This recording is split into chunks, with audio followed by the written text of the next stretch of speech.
నమస్కారం. QK news వార్తలకు స్వాగతం. ముందుగా వార్తల్లోని ముఖ్యాంశాలు. హైదరాబాద్ భూముల కేటాయింపుల్లో వేల కోట్ల కుంభకోణాలు జరిగాయని కేటీఆర్ ఆరోపణ. రేవంత్ కుటుంబంపై ఆరోపణలు. విలువైన భూముల కేటాయింపుల్లో పారదర్శకత లేదని విమర్శ. కేటాయింపుల వివరాలు ప్రజల ముందుంచాలని డిమాండ్.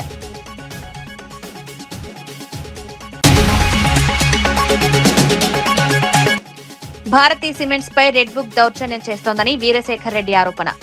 కడప పరిశ్రమలపై కూటమి ప్రభుత్వం కక్ష సాధిస్తోందన్న వీరశేఖర్ రెడ్డి, భారతీ సిమెంట్స్ తో 15,000 కుటుంబాలకు ఉపాధి, పరిశ్రమలను బెదిరిస్తే కొత్త పెట్టుబడులు రావని వ్యాఖ్య.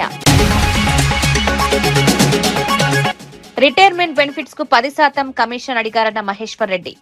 రిటైర్డ్ ఉద్యోగి నుంచి కమిషన్ అడిగారన్న ఏలేటి, స్పందించాలని డిమాండ్. బిల్లులు క్లియర్ చేయడానికి 10% కమిషన్ ఆరోపణలపై సమగ్ర విచారణ జరపాలని డిమాండ్. ప్రియాంక ఘటన పోస్ట్ డిలీట్ పై భరత్ ప్రశ్నలు. వివరణ కోరిన నేత పోస్ట్ ను ఎవరిని సూచనతో తొలగించారో చెప్పాలని డిమాండ్. పూర్తి దర్యాప్తు చేయాలని వెల్లడి. ప్రజలకు వాస్తవాలు తెలియకుండా చేయడం సరికాదన్న మార్గాని భరత్.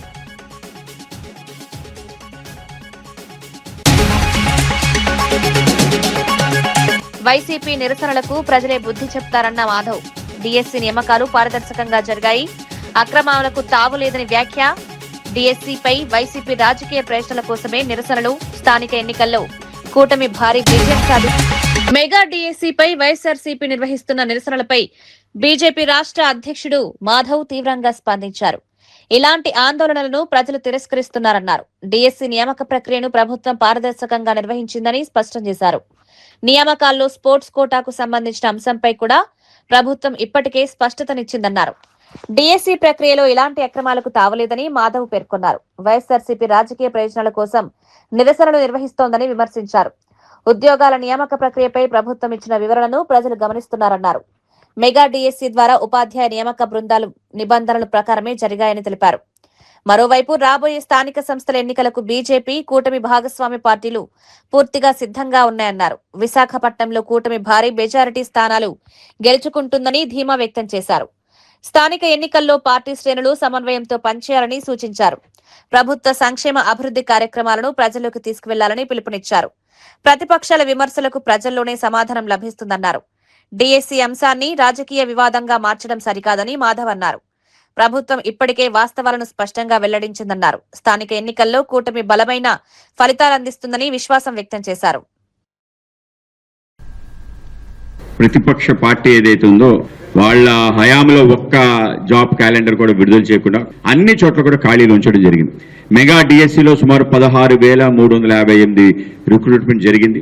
ముఖ్యంగా స్పోర్ట్స్ కోటా సంబంధించిన అంశం బయటకు రావడం జరిగింది. వాళ్ళు ఏ పేర్లైతే చెప్పారో ఈ పర్సన్కి రిక్రూట్మెంట్ తప్పు జరిగింది, ఈ విధంగా స్పోర్ట్స్ కోటాలో కరెక్ట్ కాదు అని చెప్పి ఆ విషయం కూడా ప్రజెంట్ చేశారు. విద్యార్థులందరూ కూడా వాళ్ళు ఎవరైతే టీచర్స్గా సెలెక్ట్ అయిన వాళ్ళందరూ కూడా ఆందోళన చేస్తున్నారు. మా యొక్క జీవితాన్ని భగ్నం చేయొద్దు. గతంలో 2008-12లో మీ నాన్నగారి హయాంలో, తర్వాత ఇంకోసారి జరిగిన అంశం కాంగ్రెస్ ప్రభుత్వ హయాంలో జరిగిన ఏవైతే ఉన్నాయో ఆ విధంగా మా జీవితాలు చేయొద్దని చెప్పి ఆందోళన చేస్తున్నారు. కావాలని కూటమి అభివృద్ధి కార్యక్రమాలు, నిధులు రావటం దీన్ని సహించలేక చేస్తున్నారనే విషయం స్పష్టం. కేంద్ర ప్రభుత్వ కార్మిక, రైతు వ్యతిరేక విధానాలను నిరసిస్తూ సిపిఐ ఆధ్వర్యంలో హనుమకొండలో భారీ ర్యాలీ నిర్వహించారు. సిపిఐ శతాబ్ది ఉత్సవాల సందర్భంగా నిర్వహించిన ఈ కార్యక్రమానికి కార్మికులు, రైతులు, పార్టీ నాయకులు, కార్యకర్తలు పెద్ద సంఖ్యలో హాజరయ్యారు. 1000 స్తంభాల ఆలయం నుంచి ప్రారంభమైన ర్యాలీ పబ్లిక్ గార్డెన్ సమీపంలో ముగిసింది. ఎర్ర జెండాలతో త్రిసిటీ ప్రాంతం సందడిగా మారింది. కేంద్రంలోని బీజేపీ ప్రభుత్వం అనుసరిస్తున్న విధానాలు కార్మికులు, రైతులకు నష్టం కలిగిస్తున్నాయని సిపిఐ నేతలు విమర్శించారు. ప్రజా సమస్యలపై మరింత బలమైన ఉద్యమాలు నిర్వహించాల్సిన అవసరం ఉందని పిలుపునిచ్చారు. సిపిఐ జాతీయ కార్యదర్శి పల్లా వెంకట్రెడ్డి, రాష్ట్ర సహాయ కార్యదర్శి తక్కళ్లపల్లి శ్రీనివాసరావు తదితరులు ర్యాలీలో పాల్గొన్నారు. కార్మికుల హక్కులను కాపాడేందుకు పోరాటం కొనసాగిస్తామని నాయకులు తెలిపారు. రైతుల సమస్యలు, వ్యవసాయ రంగంలో ఇబ్బందులు, కార్మికుల హక్కులపై కేంద్ర ప్రభుత్వం దృష్టి పెట్టాలని డిమాండ్ చేశారు.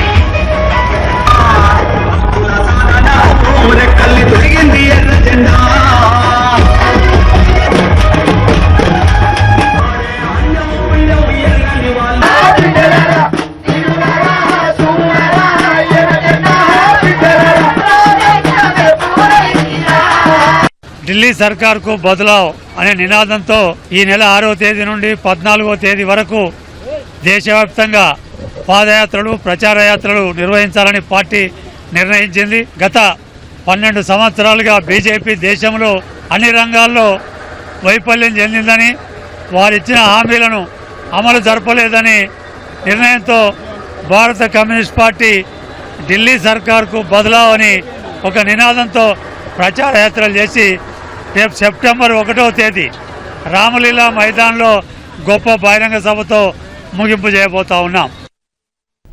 రిటైర్డ్ ఉద్యోగికి రావాల్సిన రిటైర్మెంట్ బెనిఫిట్స్ విడుదల చేయడానికి 10% కమిషన్ అడిగారని బీజేపీ శాసనసభాపక్ష నేత ఏలేటి మహేశ్వర్ రెడ్డి ఆరోపించారు.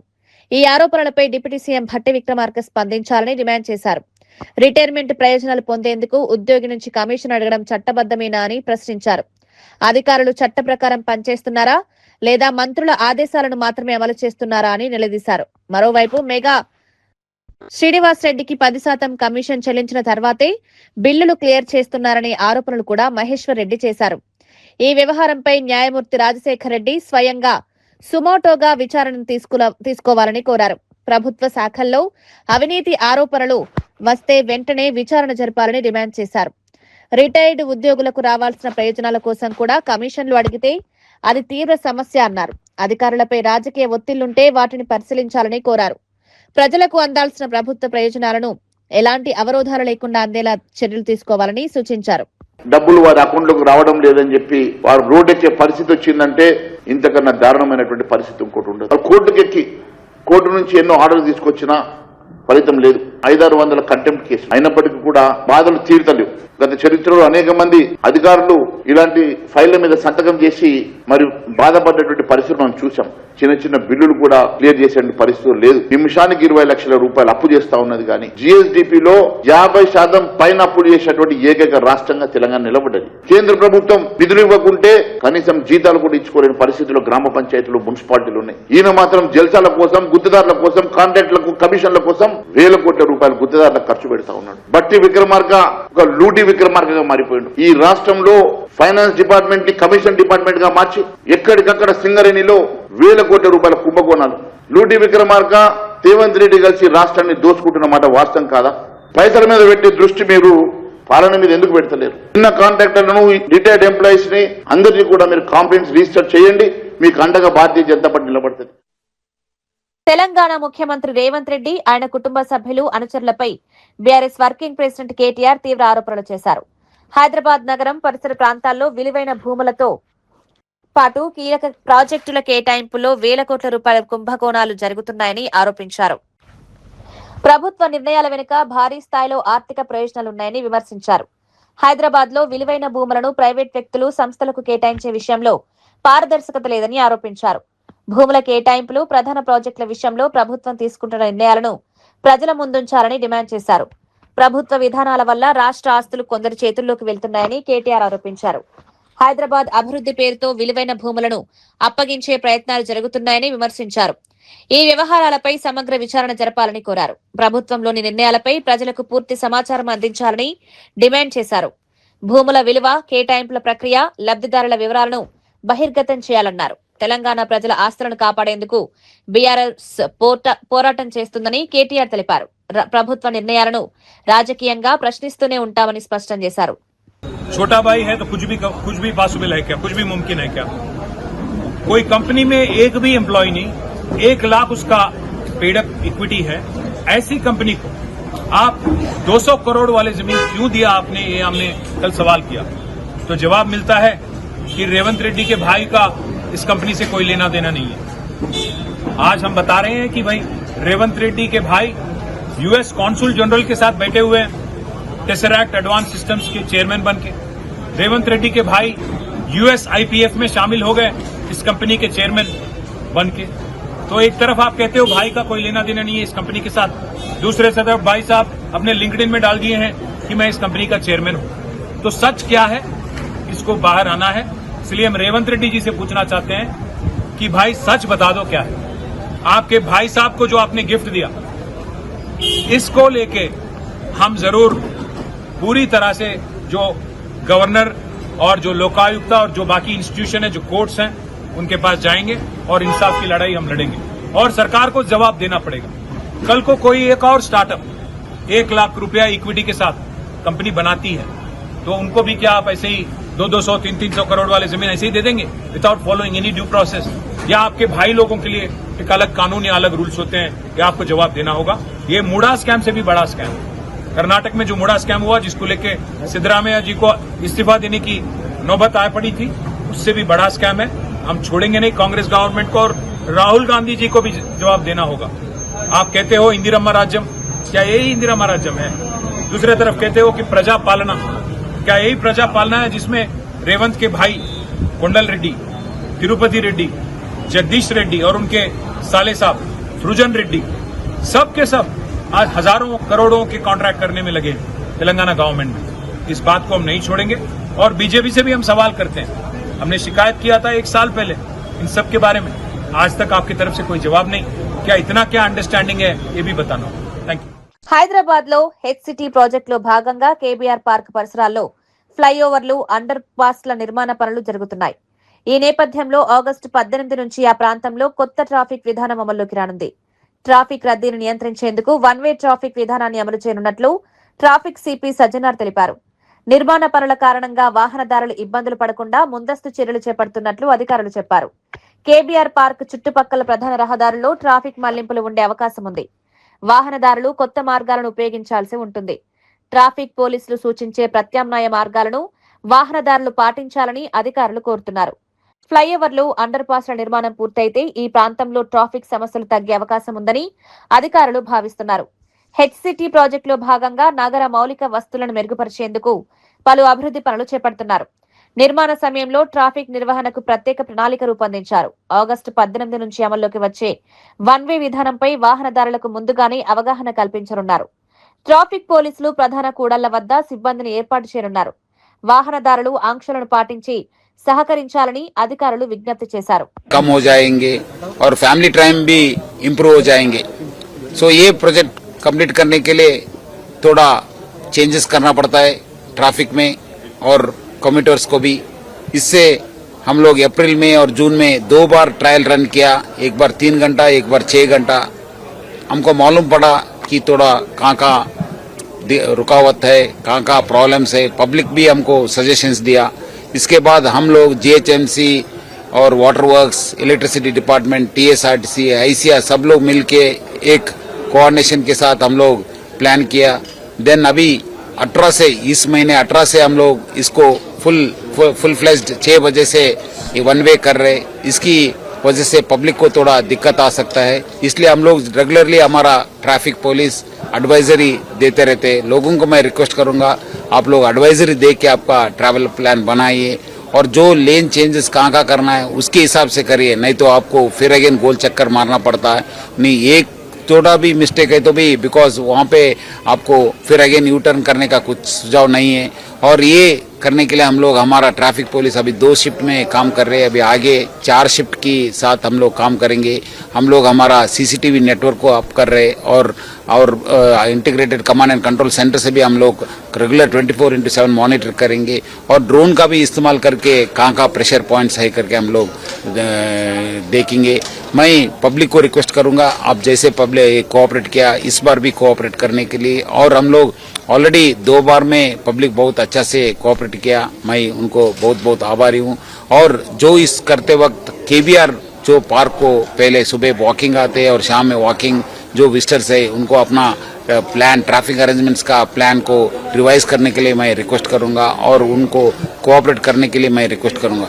इस काम के बीच में बहुत सारे लोग रॉन्ग साइड ड्राइविंग और ट्रैफिक वायलेशंस करने के लिए सोचते, बट वैसी मत करिए, क्योंकि हम लोग का सीसीटीवी से हम लोग वॉच करते रहेंगे। उसके अलावा आपकी लाइफ सिक्योरिटी के लिए आप लोग रेगुलर ट्रैफिक रूल्स करिए, क्योंकि व्हीकल्स का मूवमेंट बहुत फास्ट हो जाएंगे, इम्प्रूव हो जाएंगे, कनेक्टिविटी इम्प्रूव हो जाएंगे। इसलिए आप लोग रॉन्ग साइड ड्राइविंग मत करिए।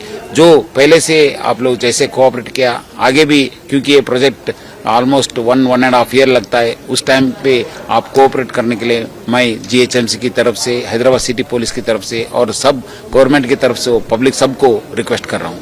सर एस्टिमेटेड टाइमिंग क्या रहेगी सर? 1.5 ईयर तक 1.5 ईयर तक ये प्रोजेक्ट कंप्लीट होने का है चांस है।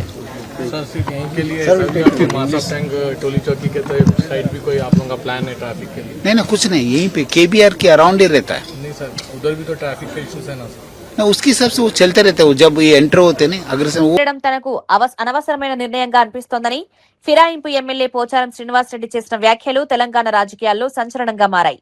కేసీఆర్ ని మోసం చేసి పార్టీ మారడం తనకు ఇష్టం లేదని, అయితే కొన్ని రాజకీయ పరిణామాల కారణంగా పార్టీ మారాల్సి వచ్చిందని తెలిపారు. కేసీఆర్ వల్లే తన నియోజకవర్గంలో అభివృద్ధి జరిగిందని తానే చెప్తున్నానన్నారు. తనకు అన్నం పెట్టిన వ్యక్తిని మర్చిపోవడం కష్టంగా ఉందని వ్యాఖ్యానించారు. తాను జాతీయ జెండాను మాత్రమే కప్పుకున్నానని, కాంగ్రెస్ జెండా కాదన్నారు. ముఖ్యమంత్రి రేవంత్ రెడ్డి మాటలను కొందరు మంత్రులు లెక్క చేయడం లేదని ఆరోపించారు. తన నియోజకవర్గ అభివృద్ధికి నిధులు ఇవ్వాలని సీఎం స్వయంగా భట్టి విక్రమార్క, పొంగులేటి శ్రీనివాసరెడ్డికి చెప్పినా వారు పట్టించుకోలేదన్నారు. 6 నెలల్లో బాన్సువాడ నియోజకవర్గంలోని పెండింగ్ సమస్యలు పరిష్కరిస్తామని సీఎం చెప్పినందుకే తాను పార్టీలో చేరానన్నారు. అయితే మంత్రులకు ఎన్నిసార్లు ఫోన్ చేసినా స్పందించడం లేదని ఆరోపించారు. పొంగులేటి, భట్టి కూడా సీఎం మాట వినడం లేదన్నారు. వేం నరేందర్ రెడ్డికి 50 సార్లు ఫోన్ చేసినా ఫోన్ ఎత్తలేదని చెప్పారు. గతంలో ఫిరాయింపు ఎమ్మెల్యేలతో సీఎం సమావేశం నిర్వహించినప్పుడు తాను నేరుగా రేవంత్ రెడ్డిని ప్రశ్నించారని తెలిపారు. తాను అమ్ముడుపోయానా, తన ఎమ్మెల్యే పదవిని కొనుగోలు చేశారా అని ప్రశ్నించినట్లు పోచారం వెల్లడించారు. ప్రధానమంత్రి అది కప్పుకురా చెప్పిన ఆ కథ వేరు లీగల్ గా. ఇప్పుడు ఈ పరిస్థితిలో మనం ఇక్కడ ఆగినాం. దానికి కొంతమంది రకరకాలుగా మాట్లాడుతారు. తర్వాత మొన్న నవంబర్ 7 తారీఖు నాడు సీఎం గారింటికి మీటింగ్ అయితే పోయినా, అందరు ఎమ్మెల్యేలకు మాట్లాడుతుంటే మాకు కూడా తెలిసాడు. అది ఫిరాయింపుదారుల ఎమ్మెల్యే మీటింగ్ పెడితే అందరం పోయినాం. మీటింగ్ అయినాక విడివిడిగా మాట్లాడిపోయినాం. పొంగులేటి శ్రీనివాసరెడ్డి కూర్చున్నాడు, బట్టి కూర్చున్నాడు ఆయన పొలిటికల్ ఆ ఛాంబర్లో. నేను పోయి శ్రీనివాసరెడ్డి రేవంత్ రెడ్డి గారు లేచాడు, కూర్చోసేనని అన్నాడు.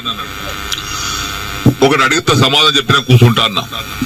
ఏందన్నాడు, నేను నీకు 21 జూన్ నాడు నాకు కండువ కప్పిన రోజు నాకేమైనా పైసలు ఇచ్చినావా? మెడికో ప్రియాంక ప్రమాద ఘటనపై తాను సోషల్ మీడియా పేజ్ లో చేసిన పోస్టును మెటా సంస్థ ద్వారా తొలగించారని రాజమండ్రి మాజీ ఎంపీ, వైఎస్ఆర్సీపీ జాతీయ అధికార ప్రతినిధి మార్గాని భరత్ ఆరోపించారు. తన పోస్టును ఎవరి సూచనలతో తొలగించారో పోలీసులు, రాష్ట్ర ప్రభుత్వం స్పష్టం చేయాలని డిమాండ్ చేశారు. ఆ పోస్టులో అప్రజాస్వామికంగా ఏముందని ఆయన ప్రశ్నించారు. ప్రజల ఘటనకు సంబంధించిన సమాచారం తెలియకుండా చేయాల్సిన అవసరం ఏముందని నిలదీశారు. ప్రమాద ఘటనపై వాస్తవాలు ప్రజలకు తెలియాల్సిన అవసరం ఉందన్నారు. స్థానిక ఎమ్మెల్యే ఈ ఘటనను కేవలం హిట్ అండ్ రన్ గా ఎలా ధృవీకరించారని భరత్ ప్రశ్నించారు. ఘటనపై పూర్తిస్థాయి దర్యాప్తు జరపాలని డిమాండ్ చేశారు. బాధితురాలికి న్యాయం చేయాలని కోరారు. సోషల్ మీడియా పోస్టుల తొలగింపుపై కూడా ప్రభుత్వం స్పష్టతనివ్వాలని కోరారు. ప్రజలకు సమాచారం అందకుండా చేసే ప్రయత్నాలు ప్రజాస్వామ్యానికి మంచిది కాదని వ్యాఖ్యానించారు. ప్రమాదం జరిగిన తీరుపై అనేక అనుమానాలున్నాయని, వాటిపై ఆరోపణలు సమగ్రంగా విచారణ చేయాలని కోరారు. బాధిత కుటుంబానికి న్యాయం జరిగేలా చర్యలు తీసుకోవాలని డిమాండ్ చేశారు. అలా అడుగుతా ఉన్నా, అసలు మనం ప్రజాస్వామ్యంలో బతికి ఉన్నామా? అసలు నేను ఇక్కడ ఉన్న స్థానికంగా ఉన్న ఎమ్మెల్యేని అడుగుతా ఉన్నా, బాధ్యత లేదా నీకు? స్థానికంగా ఉన్న ఎమ్మెల్యేకి బాధ్యత లేదా? ఇంత పెద్ద దుర్ఘటన జరిగితే అసలు నీకు ఎంత అహంకారంతో ఇది కేవలం మద్యం మత్తులో జరిగిన హిట్ అండ్ రన్ కేసు అని నువ్వు ఎలా ధృవీకరిస్తావు? నువ్వెవరు ధృవీకరించడానికి? అంటే ఇదంతా కూడా చాలా పెద్ద స్టోరీ జరిగింది. 3 రోజుల పాటు హై డ్రామా జరిగింది. నిందితుల్ని కాపాడే ప్రయత్నం చేశారు. ఆ కాపాడే ప్రయత్నం ఎవరు చేశారు? ఇవి కదా బయటికి రావాల్సింది. నేను ఇవాళ చెప్తా ఉన్నా, చంద్రబాబు నాయుడు గారికి హెచ్చరిస్తా ఉన్నా, ముఖ్యమంత్రికి, ఢిల్లీలో నిర్భయ ఘటన ఏ రకంగా అయితే జరిగిందో, కోల్కతాలో డాక్టర్ అభయ స్వాతంత్ర దినోత్సవ వేడుకలకు ఢిల్లీ సిద్ధమవుతోంది. ఆగస్టు 15న ఎర్రకోటపై జరిగే జాతీయ పతాకావిష్కరణ కార్యక్రమంలో భాగంగా నిర్వహించే 21వ గన్ సెల్యూట్ కు భారత సైన్యం రిహార్సల్స్ నిర్వహించింది. ఎర్రకోట సమీపంలోని దంగల్ పార్కులో ఆర్టిలరీ బృందాలు నిర్ణీత సమయానికి అనుగుణంగా విన్యాసాలు అభ్యసించాయి. స్వాతంత్ర దినోత్సవం రోజున ప్రధాని జాతీయ పతాకాన్ని ఆవిష్కరించిన అనంతరం 21 గన్ సెల్యూట్ ఇవ్వడం ఆనవాయితీగా వస్తోంది. ఈ నేపథ్యంలో ముందస్తు సాధన చేపట్టారు. రిహార్సల్స్ సందర్భంగా సైనిక బృందాలు సమన్వయంతో కార్యక్రమాలు నిర్వహించాయి. మరోవైపు ఎర్రకోట పరిసరాల్లో భద్రతా ఏర్పాట్లను అధికారులు సమీక్షించారు. స్వాతంత్ర దినోత్సవ వేడుకలకు భారీగా ప్రజలు తరలివచ్చే అవకాశం ఉండడంతో భద్రతను మరింత కట్టుదిట్టం చేశారు. అనుమానాస్పద కదలికలపై నిఘా పెంచారు. ట్రాఫిక్ నియంత్రణకు కూడా ప్రత్యేక చర్యలు చేపడుతున్నారు. ఈ ఏడాది స్వాతంత్ర దినోత్సవ వేడుకల్లో మరో ప్రత్యేకత ఉండనుంది. తొలిసారి ఎర్రకోటపై నుంచి వందే మాతరం ఆలపించనున్నట్లు అధికారులు తెలిపారు. దేశ రాజధానిలో వేడుకలకు సంబంధించిన ఏర్పాట్లు తుది దశకు చేరుకున్నాయి.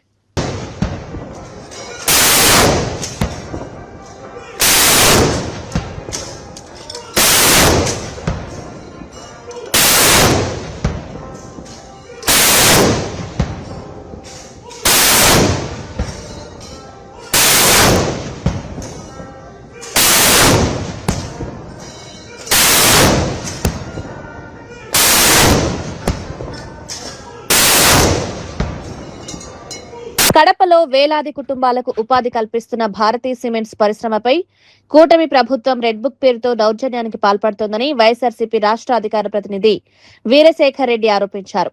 భారతీ సిమెంట్స్ ద్వారా కడప ప్రాంతంలో సుమారు 15,000కు పైగా కుటుంబాలకు ఉపాధి లభిస్తోందన్నారు. పరిశ్రమలపై ప్రభుత్వ విధానం కారణంగా రాష్ట్రంలో పారిశ్రామిక రంగం దెబ్బతింటోందని విమర్శించారు. కూటమి ప్రభుత్వానికి కప్పం కట్టలేక 12,890 కోట్ల విలువైన పరిశ్రమలు రాష్ట్రం నుంచి తరలిపోయాయని ఆరోపించారు.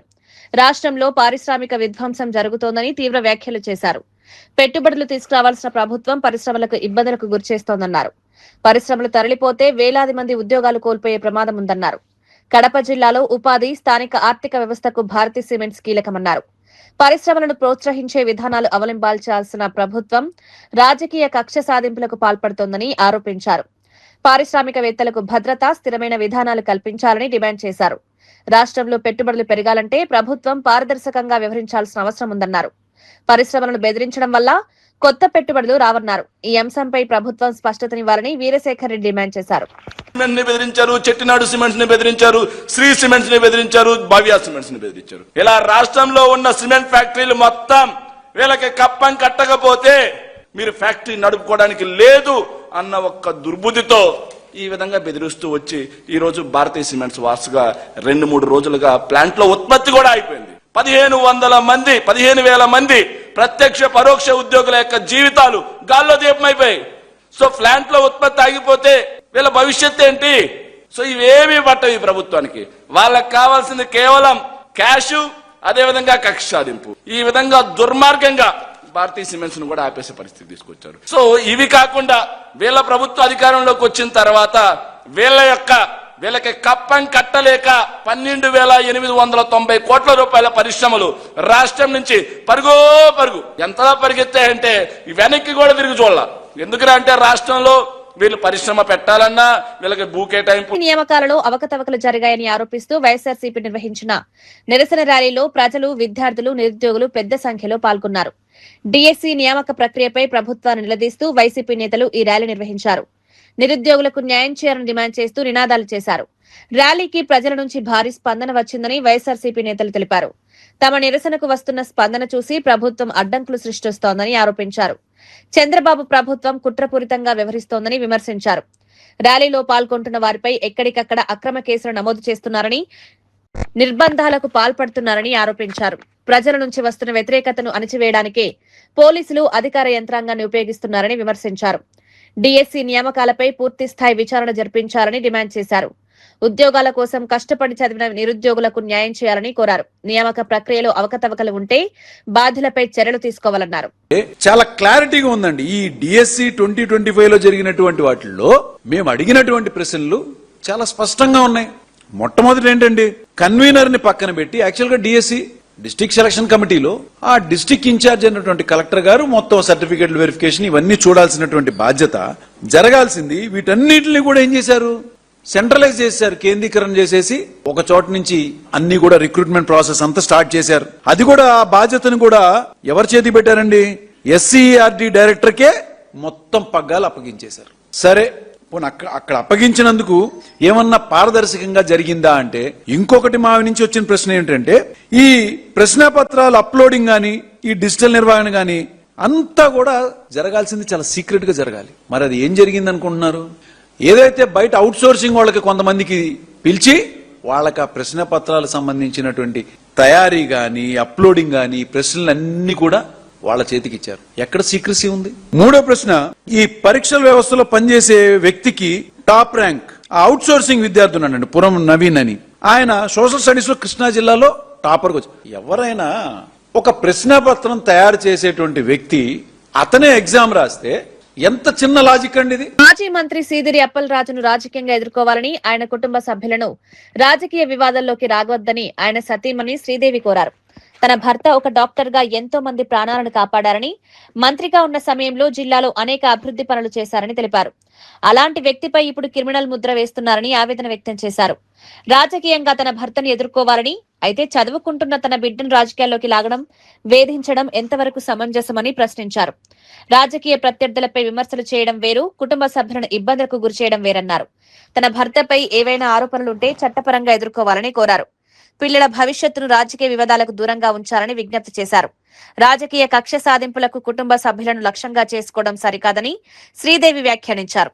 తన భర్త చేసిన సేవలను ప్రజలు గుర్తుంచుకున్నారన్నారు. డాక్టర్ గా ఆయన చేసిన సేవలను, మంత్రిగా జిల్లాకు చేసిన కార్యక్రమాలను ఆమె గుర్తు చేశారు. రాజకీయంగా విమర్శలు ఎదురైనా చట్టపరమైన విధానంలోనే వ్యవహరించాలని కోరారు. గోడాను లేనిపోని నిందలు వేసి అరెస్ట్ చేసి జైలుకి పంపించడం జరిగింది. ఒక తల్లిగా చంద్రబాబు నాయుడు గారికి అడగాలనుకుంటున్నాను. అది ఏమంటే, చిన్నపిల్లలు రాజకీయాలు చేయకుండా, కక్షపూర్తిగా రాజకీయాలు చేయకుండా, ఒకవేళ రాజకీయ కక్షలు, రాజకీయ విభేదాలు ఏమైనా ఉంటే మా ఆయన అప్పలరాజు గారి మీద పోరాడండి. చిన్నపిల్లల మీద రాజకీయాలు చేసి హత్య నేరం కింద మార్చి దాన్ని విక్రయించి దాన్ని ముందుకు తీసుకెళ్ళడం ఎక్కడి వరకు న్యాయమని ప్రతి ఒక్కరికి అడుగుతున్నాను. ఈరోజు గత 10 సంవత్సరాలుగా మేము అధికారంలో ఉన్నాము. అధికార పార్టీగా అలాగే ప్రతిపక్ష పార్టీగా మేమందరూ కూడా మీ ముందునే ఉన్నాము. అధికార విభేదాలు అలాగే అధికారంగా ఏమైనా ముందుకు తీసుకొని వెళ్ళాలంటే ప్రతి ఒక్క దాంట్లో కూడా పనిచేసాం. కానీ మేము ఏ పార్టీ కోసం కుటుంబ రాజకీయాలు అయితే మేము ఎప్పుడు కూడా చేయలేదు. బెంగాల్ మాజీ ముఖ్యమంత్రి, తృణమూల్ కాంగ్రెస్ అధినేత్రి మమతా బెనర్జీ తన కాన్వాయ్పై జరిగిన దాడిపై స్పందించారు. తన కాన్వాయ్పై పెద్ద ఇటుకలతో దాడి చేయడంతో ఛాతీలో నొప్పి వచ్చిందన్నారు. దాడి జరిగిన తర్వాత 2 రోజుల పాటు తాను ఎవరితో మాట్లాడలేకపోయానన్నారు. ఈ ఘటనను ప్రజలు గమనిస్తున్నారని మమతా బెనర్జీ వ్యాఖ్యానించారు. దాడికి పాల్పడిన వారిపై అరెస్టులు చేయాల్సిన బాధ్యత పోలీసులదేనన్నారు. తాజాగా పోలీసులు తమ టీఎంసీ భవన్ వచ్చి అక్కడి ప్రజలను వేధించారని ఆరోపించారు. తమకు గొడవలు, హింస అవసరం లేదని, శాంతి కావాలని స్పష్టం చేశారు. ప్రజాస్వామ్యంలో రాజకీయ విభేదాలు ఉన్నప్పటికీ హింసకు తావు ఉండకూడదన్నారు. తన కాన్వాయ్పై జరిగిన దాడిపై పోలీసులు సమగ్రంగా విచారణ జరిపి బాధ్యులపై చర్యలు తీసుకోవాలని డిమాండ్ చేశారు. ఘటనకు సంబంధించిన వివరాలను అధికారులు వెలుగులోకి తీసుకురావాలన్నారు. మరోవైపు టీఎంసీ నేతలు కూడా ఈ ఘటనపై ఆందోళన వ్యక్తం చేశారు. రాజకీయంగా తమను అణచివేసేందుకు ప్రయత్నాలు జరుగుతున్నాయని ఆరోపించారు. चित्तरंजन दास, नेताजी सुभाष चंद्र बोस, खुदीराम प्रफुल्ल चाकी, विनय बादल दिनेश, मातंगिरी हाजरा से लेकर जितना लोग, मौलाना अबुल कलाम आजाद, तेग बहादुर सिंह, गुरु गोविंद सिंह, जो लोगों ने हमारा देश के लिए लड़ाई किया है, उसका लड़ाई में हम लोगों ने अभी भी श्रद्धांजलि अर्पित किया है और हर तरह हर सेकंड में हम करते हैं. हम दिखाने के लिए कोई प्रोग्राम नहीं करते हैं, लेकिन हम दिल से सोचता है सारे जहां से अच्छा हिंदुस्तान हमारा. जय हिंद, जय हिंद, जय हिंद, वंदे मातरम, वंदे मातरम, वंदे मातरम, सुभाष बोस गांधी बोस, सुभाष बोस गांधी बोस, रविंद्र रामकृष्ण जिंदाबाद, जिंदाबाद, जिंदाबाद. रविंद्रनाथ ठाकुर को भी हम लोग श्रद्धांजलि अर्पित करते हैं, जिन्होंने देश के लिए जनगण मन अधिनायक को लिखा है. वो गाना भी आज चलने नहीं देता है. इसी के लिए हम जाने का पहले हमारा देश का जो नेशनल सॉन्ग है, नेशनल एंथम है, sorry, Vande Mataram is our national song and Jana Gana Mana Adhinayak is our national anthem. So इसको हम गाना प्रस्तुत करके श्रद्धांजलि अर्पण करके तो अभी हम और कोई जगह में जाएगा. హైదరాబాద్ భూముల కేటాయింపుల్లో వేల కోట్ల కుంభకోణాలు జరిగాయని కేటీఆర్ ఆరోపణ. రేవంత్ కుటుంబంపై ఆరోపణలు. విలువైన భూముల కేటాయింపుల్లో పారదర్శకత లేదని విమర్శ. కేటాయింపుల వివరాలు ప్రజల ముందుంచాలని డిమాండ్.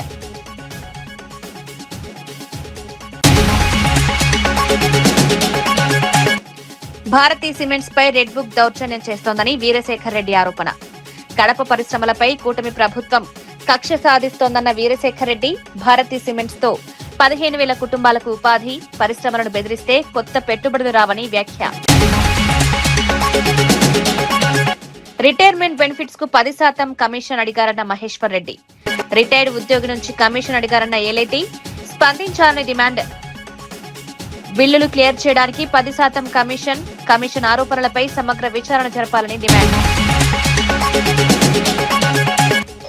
ప్రియాంక ఘటన పోస్ట్ డిలీట్ పై భరత్ ప్రశ్నలు.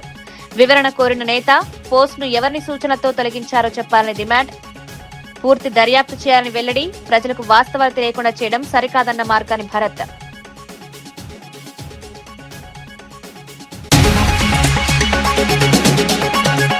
వైసీపీ నిరసనలకు ప్రజలే బుద్ధి చెప్తారన్న మాధవ్. డీఎస్సీ నియామకాలు పారదర్శకంగా జరిగాయి, అక్రమాలకు తావు లేదని వ్యాఖ్య. డీఎస్సీపై వైసీపీ రాజకీయ ప్రయోజనాల కోసమే నిరసనలు. స్థానిక ఎన్నికల్లో కూటమి భారీ విజయం సాధించింది.